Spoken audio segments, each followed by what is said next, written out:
My parents deserted me after my brother's passing. Later they demanded I support my divorced sister, but my cold reply threw their lives into chaos. I'm the middle child between an older brother who was 6 years my senior and a younger sister who's 10 years my junior. My parents are now in their late 60s and early 70s. Looking back, my position in the family has always been shaky. From a young age, I got the vibe from my mom that my arrival was somewhat of a surprise. Not the good kind, more like the oops kind. She never outright said she regretted having me, but her hints weren't exactly subtle. She'd drop comments here and there about how I was unplanned and how my coming into the world made things tougher for them. Imagine hearing that as a kid. It's not exactly a self-esteem booster, right? You start to wonder if maybe life would be easier for everyone if you weren't around. Then there was my older brother, my hero. He was big, strong, and radiated confidence. He stood up for me against bullies. And sometimes those bullies were even our own parents, which is as messed up as it sounds. He knew how to handle them and shield me from their often harsh criticism. He was also incredibly handsome and popular, excelling in sports throughout high school and college. He had a charm that drew people in, and some even said he looked like a young Marlon Brando. To me, he was the definition of what a man should be. Everything our dad, unfortunately, was not. Our dad could be tough, petty, and manipulative at times, which distorted my view of what fatherhood was supposed to be like. My brother, though, showed me kindness and taught me how to stand up for myself. He was protective, but also made sure I knew how to protect myself, which was invaluable growing up the way we did. As an adult looking back, I can see that my parents were flawed.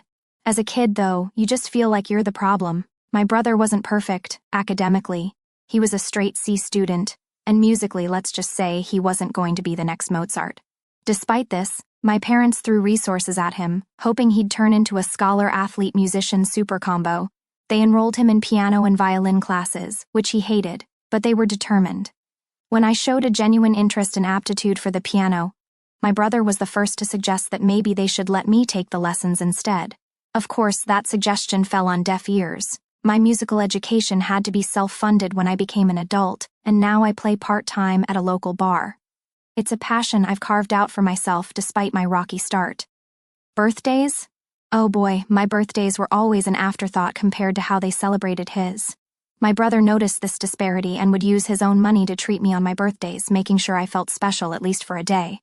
That meant the world to me. When my little sister was born, I was about in the 5th grade, and it was clear I was more of an inconvenience than ever. I was often roped into babysitting duties, which further sidelined me in the family dynamics. They babied her and continued to put my brother on a pedestal while I struggled to find my place. It felt like I was living the Jan Brady middle child stereotype, constantly trying to get noticed and validated. My parents didn't hesitate to pull out all the stops for my brother's college education, covering whatever his athletic scholarship didn't. Meanwhile, I felt like I had to excel in everything just to earn a fraction of that attention and support.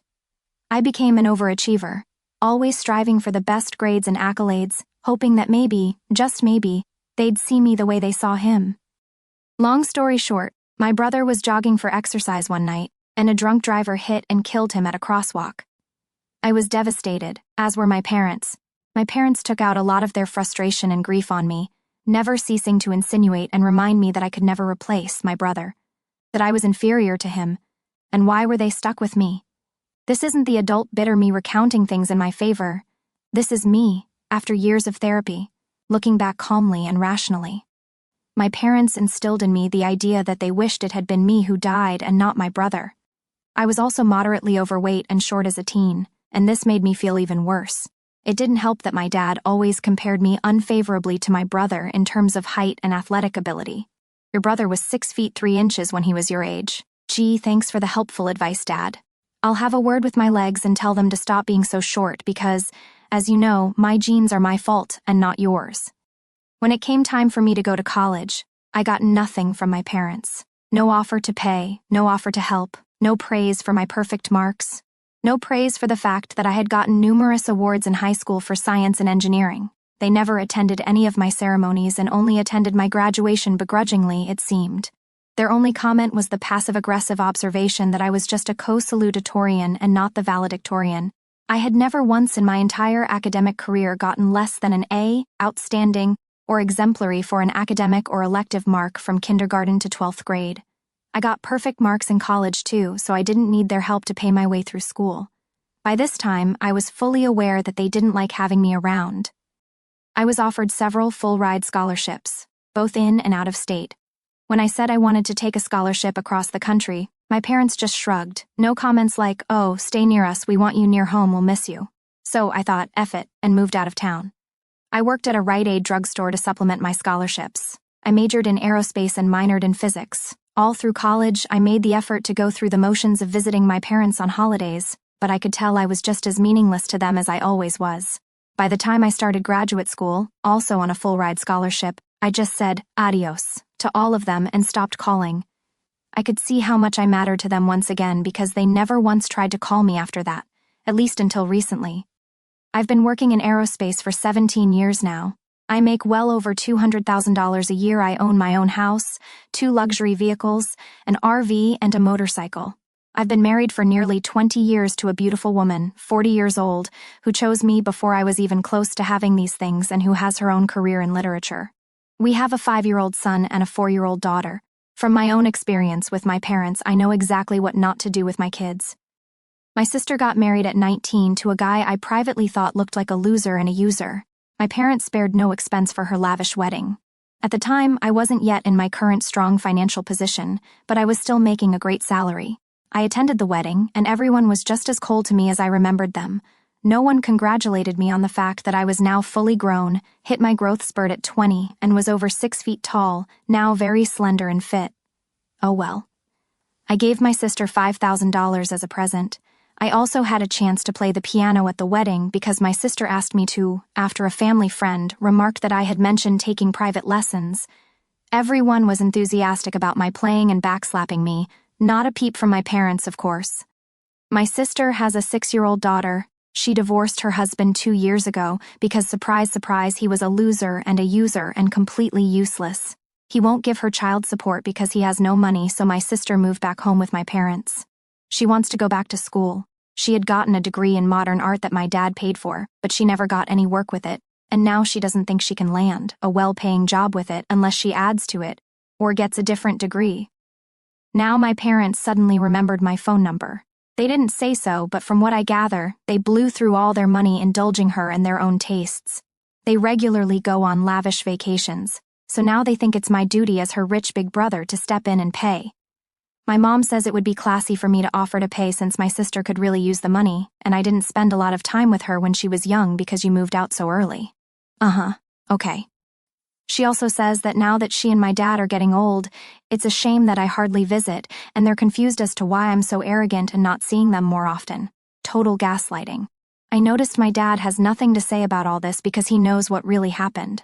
To this day, I'd love to smash a fist like a freight train right into his face.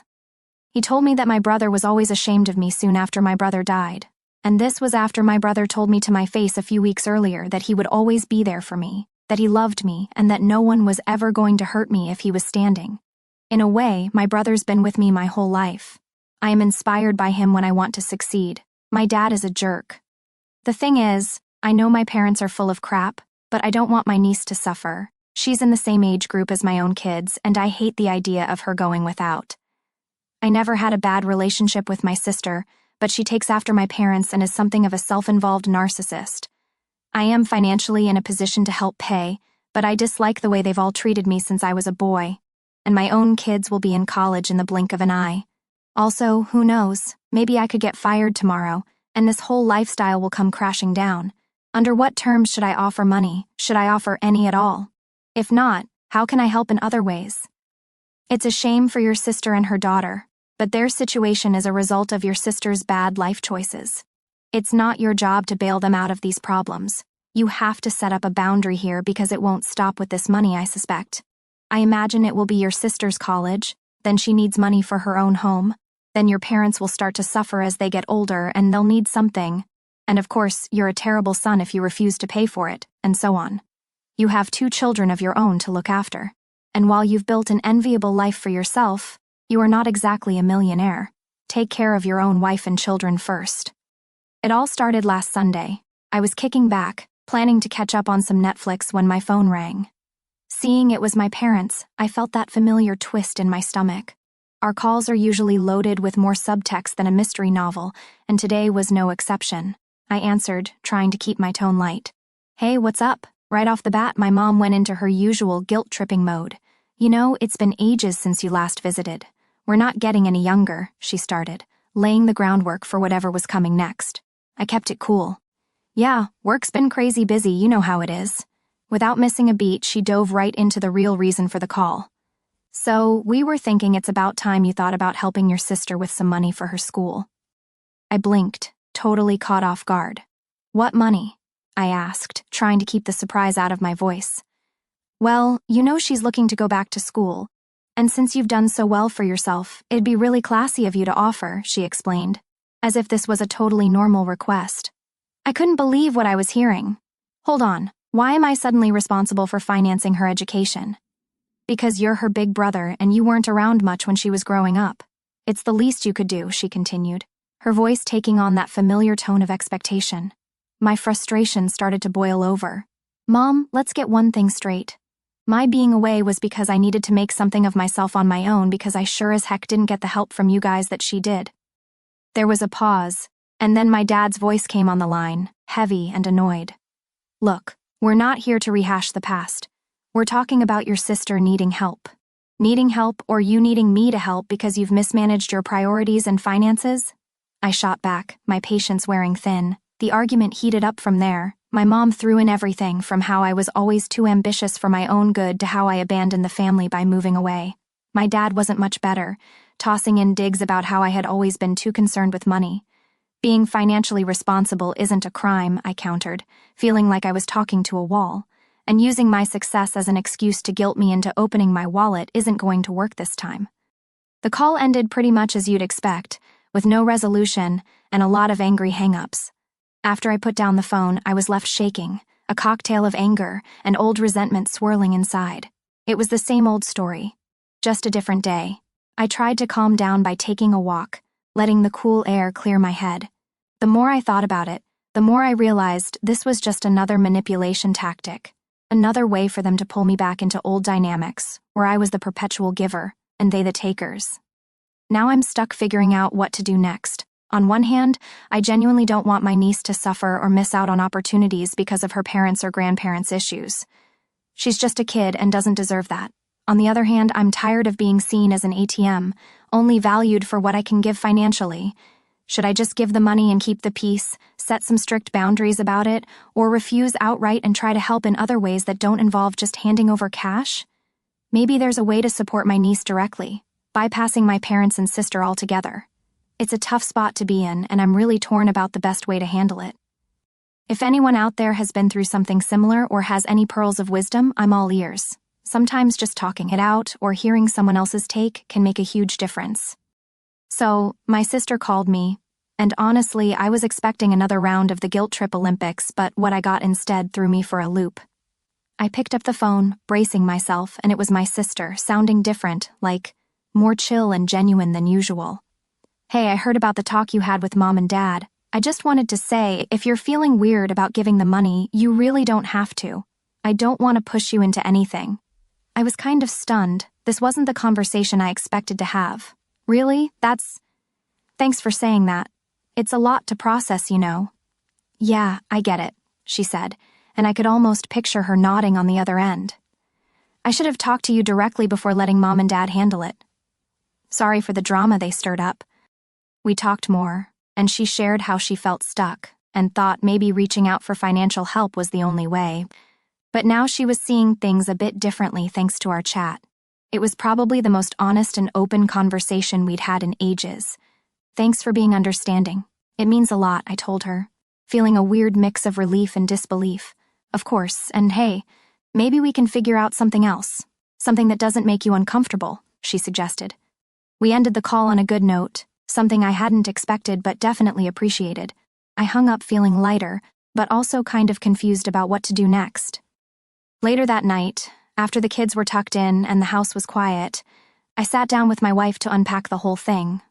We settled into our comfy couch with some tea, the kind of setup that says it's time for a serious chat. "So, my sister called, I started. She said I don't have to give the money if I'm not comfortable with it. That's good, right?" my wife said, sipping her tea thoughtfully. "It sounds like she's really trying to respect where you're coming from." "Yeah, it's good. It's just, now I'm wondering if there's a way to help that feels right, you know." I was fiddling with my cup, thinking out loud. My wife set her cup down and gave me that look that says she's about to drop some wisdom. If you decide to help, just make sure it's on your terms. You could make sure the money is used for what it's meant for, like putting it directly toward her school expenses, or setting it up as a loan instead of just giving it away. That's a really good point, I nodded, feeling grateful for her level-headedness. I don't want to just open up my checkbook without some boundaries. That wouldn't help anyone in the long run. We talked for a while, exploring different ideas on how I could offer support without feeling like I was just giving in to pressure. My wife really helped me see that there were ways to be supportive that didn't involve just handing over cash with no strings attached. Maybe setting up a trust for her education might work, I suggested, warming up to the idea. That way, the money is locked in for its intended purpose, and there's no way it can be misused or redirected somewhere else. That sounds like a solid plan, my wife agreed, smiling. You'd be helping in a way that's constructive and keeps your integrity intact. That conversation with my wife was exactly what I needed. It helped me organize my thoughts and come up with a plan that felt right. Talking things through with someone who understands you really can make all the difference. So now, I'm putting together some ideas on how to set up this educational trust or something similar, and I plan to talk it over with my sister. I want to make sure that if I do this, it's done right, benefiting her without causing more family drama. If any of you have been in a similar spot or have advice on handling family and money, especially when it comes to trusts and educational funds, I'd love to hear it. Managing these family dynamics is tricky, but I'm hoping we're moving toward a resolution that feels right for everyone. Here's to navigating the choppy waters of family relationships and coming out okay on the other side. Okay, so I thought I had finally found a good solution by setting up a trust fund for my sister's education, right? Well, I was pretty proud of myself for figuring out a way to help her without just throwing cash at the situation. I set everything up, talked to a financial advisor, and made sure it was all airtight. My sister was thrilled when I told her about it, and honestly, it felt great to help her out like this. But, as usual with family stuff, the peace didn't last long. I figured I should give my parents a heads up about the trust fund, hoping they'd see the sense in making sure the money was used right. So I picked up the phone, dialed their number, and braced myself for their reaction. The call started off okay. Hey Mom, Dad, just wanted to let you know I've set up a trust fund for Sis's schooling, I said, trying to keep my tone light and positive. There was a beat of silence, and then my dad's voice came through, sounding confused and a bit annoyed. A trust fund? What for? Why didn't you just give the money to us? I explained, it's a way to make sure the money goes directly to her school expenses. This way, everything is transparent, and we know it's being used for her education. You could almost hear the temperature rise on the other side of the phone. My mom chimed in, her voice tight with frustration. We're her parents. We should be handling that money. You should have given it to us. I couldn't believe what I was hearing. Were they serious? Handling the money? No, this way is better because it ensures the money is used only for her education, nothing else. My dad got really heated then. You're overstepping your bounds, thinking you can control everything with your money. We know what's best for her. The argument spiraled from there. Overstepping? I'm trying to do something good here. This isn't about control, it's about responsibility, I shot back, my voice rising despite trying to keep calm. My mom accused me of not trusting them and thinking I'm better than them now that I have money. You think because you have a little money now, you can dictate how we do things? That's not your place, she said bitterly. Trust is earned, I responded firmly. And this isn't about me showing off. It's about making sure her education is funded properly without any risk of the money going elsewhere. The conversation ended with them pretty much fuming and me feeling like a mix between a hero and a villain. I hung up more frustrated than ever, but also sure I'd done the right thing. Later that evening, I went over everything with my wife. We sat in the quiet of our living room, just digesting the day. I told her about the call, about how they reacted, and how it left me feeling. You did the right thing, she reassured me, her voice calm and steady. Setting up that trust was the smart move. It protects your sister and ensures the money is used the way you intended. Your parents? They're reacting out of pride and maybe a bit of envy. We talked a lot about what this meant for us going forward, how to deal with the potential fallout, how to keep communication open with my sister, and how to handle any further conflicts with my parents. Stick to your decision, my wife advised, squeezing my hand. You've set this up with the best intentions. Don't let their reaction make you doubt yourself. So here I am, stuck in the middle of family drama yet again, but this time with the confidence that I'm doing something beneficial. My parents might be upset, but hopefully they'll see the benefits in the long run. And if not, I'll just have to stand firm and know I did the right thing for my sister. Navigating family and money is super tricky, almost like trying to defuse a bomb without setting it off. If anyone out there has gone through similar stuff or has any advice on dealing with family money issues, I'd really appreciate hearing your thoughts. Sharing these experiences can sometimes help us see things from another angle and feel a bit less alone in the chaos.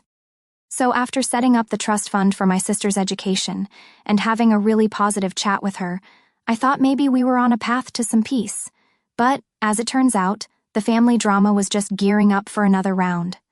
I called my sister directly to make sure she was all set and understood how the trust fund worked.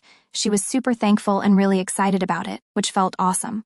We had a great conversation, just laughing and planning her future. It was nice, like really nice, to connect with her like this without any drama. But then, a couple of days later, my phone rang, and I saw it was my parents. My stomach did that weird flip it does when I know I'm about to dive into something not so fun. I took a deep breath and answered, "Hey, what's up?" Right off the bat, my dad was all business and a bit on the attack. "We heard you set up that trust fund for your sister and talked to her about it," he started. "Yeah, I wanted to make sure she knew how it worked and that she was okay with everything," I said, trying to keep things calm. Well, my mom cut in, her tone full of that "we're not happy" vibe. "We've been thinking, if you can afford to do that, you should really do more, like buying her a house." I paused, totally thrown off.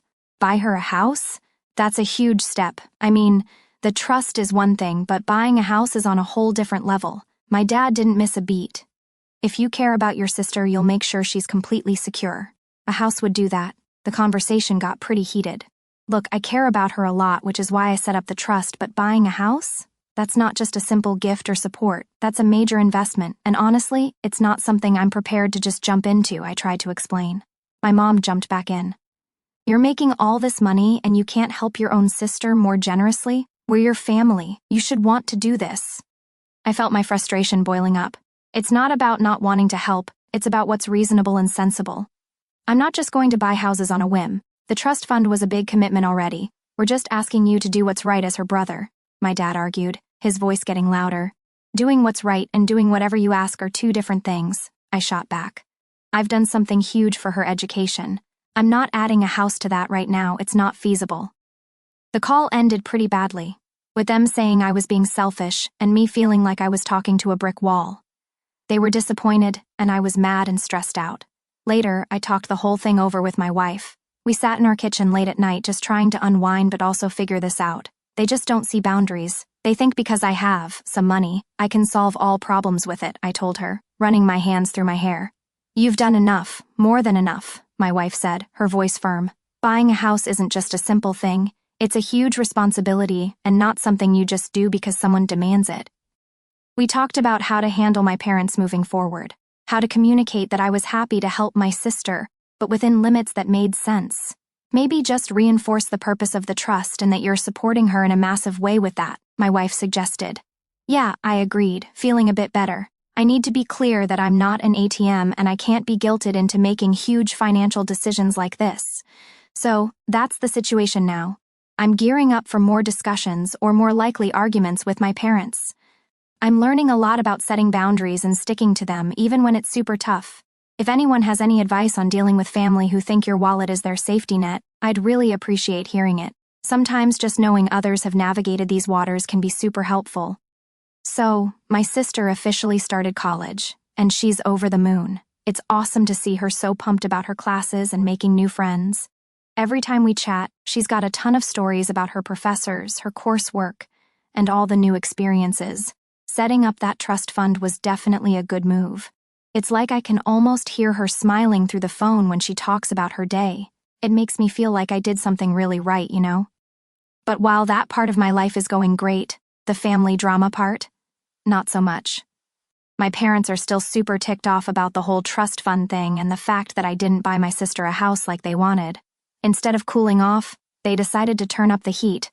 They've been bad-mouthing me to pretty much anyone in the family who will listen. According to them, I'm the miserly son hoarding his cash while his family struggles, which couldn't be further from the truth. When I first heard about their little smear campaign, I was ticked off. I mean, it's one thing to be mad at me, but spreading lies? That's a whole new level of low. It's like, come on, why drag everyone else into our mess? So I decided I had to clear things up. I started reaching out to some of the family members who'd heard these stories. I wanted to set the record straight and explain my side of things. One of the first calls I made was to my Aunt Linda, who's basically the family's unofficial news broadcaster. She had the scoop all right, but it was all sorts of twisted. "Hey, Aunt Linda, I heard through the grapevine that there's some concern over how I'm handling things with Sis. I wanted to talk to you directly and explain what's really going on," I started, trying to keep my voice calm even though I was super annoyed. "Oh, hello, dear. Yes, your mother mentioned that you've been, well, a bit tight-fisted," she said, which is a nice way of saying she thought I was being stingy. I took a deep breath, ready to dive into the whole saga. "Actually, Aunt Linda, I set up a trust fund for my sister's education. It covers all her tuition, books, and any school-related expenses. It's completely taken care of, so she can focus on studying without worrying about money." There was a pause on the other end, and I could tell she was processing this new info. "A trust fund? Well, I didn't know about that. Your mom just said you refused to help with the house." "Yeah, the house thing came up, but I felt ensuring her education was fully funded was more important. Buying a house is huge, and with the trust already set up, it seemed excessive and not the best move right now," I explained further, hoping she'd see the sense in it. Aunt Linda seemed to soften a bit. "That does sound generous and sensible. Education is a big deal, and it sounds like you've done a lot." We talked a bit more, and by the end of the call, she seemed to understand my perspective a lot better. She even promised to let others know the real story, which was a relief.